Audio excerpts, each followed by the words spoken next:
Good day 'no. So, gusto ko lang i-share sa inyo yung isang part ng personality ko na some of you, alam na 'no, pero yung iba hindi pa 'no. So, yung mga nakakapansin talaga sa isa sa personality ko diyan sa Facebook page ko is, hindi siya typical or katulad ng ibang community 'no.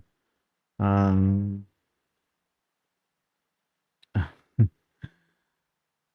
Kumbaga, isa sa personality ko is kung napapansin niyo is mas preferred ko yung low-key, low profile na identity. Sa katunayan 'no, backstory lang 'no, yung family ko 'no, immediate family ko, kapatid ko, parents ko, sobrang tagal, ilang years bago nila nalaman na nagte-trade pala ako. So, yun, isa yun 'no. Pangalawa yung mga dati kong katrabaho sa opisina 'no, nung nasa corporate world pa ako 'no, ah, walang nakakaalam kahit isa sa sa katrabaho ko na nagte-trade ako 'no. Gano'n gano'n ka-low-key, ka-low profile yung personality ko. Hindi naman dahil merong special reason, siguro dahil part siya ng pagiging introvert ko 'no. Hindi naman ako for sure hindi ako 100% introvert. Puwede kong sabihin ambivert kasi nagiging extrovert din ako depende sa situation 'no.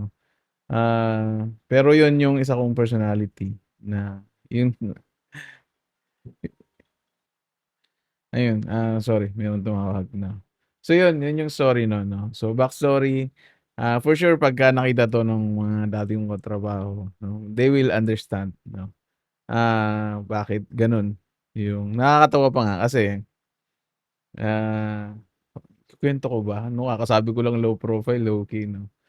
Ah, Merong time na iniisip nila ng mga katrabaho ko dati, iniisip nila nanalo ako sa lotto or anything like that, or anything like that 'no. Kasi, hmm, sobrang bihira ka makita ng empleyado na naka-sports car 'no.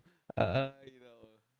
So, anyway, 'yun yung backstory nun. Sobrang low-key, low profile talaga ng personality ko na to the point na mga relatives and friends ko sobrang kahit mga churchmate ko walang idea na nagde-trade talaga ako. Sa totoo lang 'no.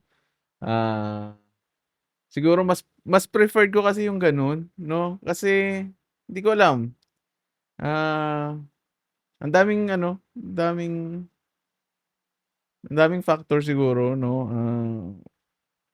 Isa sa factor siguro dun pagka may magtanong na, "Bro anong ano, ginagawa mo? Ano yung, ah, ginagawa mo sa buhay?" 'No. So, minsan ang sagot ko is online online work lang 'no. Kasi pagka sinabi ko na trading, most cases ang daming consecutive questions, ang daming maku-curious, ang daming tatanong. So, most of the time talaga ang sagot ko online work lang 'no. Kaya yun, mas mas okey na rin para sa'kin yung gano'n 'no, low-key, low profile. So yun yung isa sa ano, sa personality ko.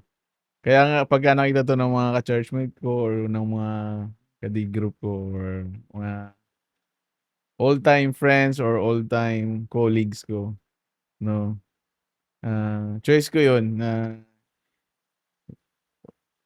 parang sorry, nawawalan ako ng words, eh. Parang para kasi sa'kin, para saan naman, bakit ko ipapangalandakan yung gano'ng ginagawa ko. So, baka mamaya kasi ako pa yung maging dahilan bakit, pinasok niyo yung trading or anything like that. Tapos 'pag nandun na kayo, nakapasok na kayo, makaka-experience kayo ng mga losing trade, losing experience, which is very guaranteed talaga yun 'no, very guaranteed yun. Kumbaga napakahirap ma-achieve muna yung profitability na hindi kayo dadaan sa losing trades, losing, ah mga account, makaka-experience talaga kayo ng mga sunog. So, baka mamaya ako pa masisi na Sana hindi ko na lang nakilala. 'Di ba? Sana hindi mo na lang sinabi sa'kin yung trading or anything like that. Sana hindi ako nakapasok sa trading 'no. Kaya mas preferred ko rin na papasukin yung mga trader sa Wag Squad na sunugan na talaga. Kumbaga naka-experience na ng sunog at some point in their life 'no, at least corrected na yung expectation. Corrected na, alam na nila yung reality ng trading. Pagka zero knowledge kasi sobrang butterfly and rainbows pa yung expectation niyan sa trading. Dahil lang nakikita nila, uy, ah, ganda ng lifestyle ni ano, travel and travel or nakakabili ng ganito, nakakabili ng ganyan.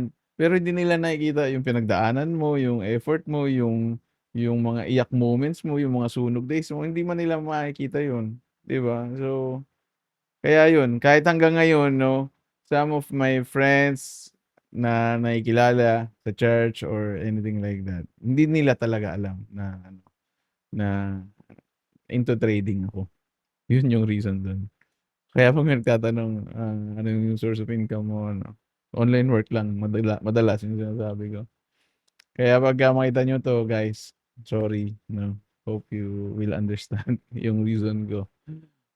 The only time na nakikita ko na nagfe-flex ako or, nagpapakita ako ng kung anong meron ako 'no, halimbawa pero wala akong maalala na nagpakita ako ng sarili ko talagang portfolio or equity, wala akong maalala. Kung meron i-correct niyo ako, Kasi ang pagkakaalala ko, the only time na nagpapakita ako ng sarili kong FX book or sarili kong kung ano yung meron ako, yung mga times lang na meron akong, ah, gustong sampalin basher, gano'n lang. Do'n lang ako nati-trigger or meron akong kabardagulan sa social media, do'n lang 'no. Pero again, sorry hindi wala, nagbabago na ako 'no. 'Yun lang, 'yun lang. 'Yun lang guys 'no. Maraming salamat. God bless and, more peeps to everyone. Bye.